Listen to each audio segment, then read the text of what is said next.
গণতান্ত্রিক ধারা ফিরিয়ে আনতে দ্রুত নির্বাচন প্রয়োজন বলে জানিয়েছেন বিএনপির স্থায়ী কমিটির সদস্য আমির খসরু মাহমুদ চৌধুরী।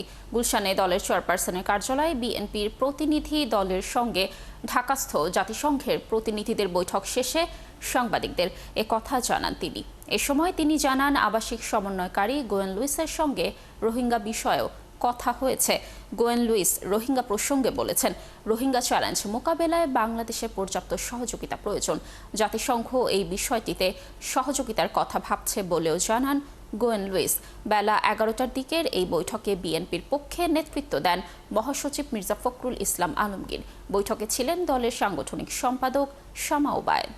সবচেয়ে বড় চাহিদা হচ্ছে এই জনগণের এই মুহূর্তে গণতান্ত্রিক অর্ডার ফিরিয়ে আনতে গেলে একটা খুব সহসা একটা নির্বাচনের মাধ্যমে সে কাজটা আমাদেরকে করতে হবে।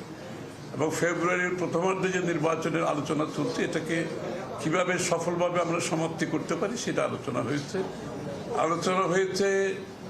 রোহিঙ্গার বিষয়টা, রোহিঙ্গা প্রত্যাবর্তন এবং রোহিঙ্গাদের ওখানে যে আজকে মানবেতর জীবনযাপন করছে, এগুলো নিয়ে আলোচনা হয়েছে।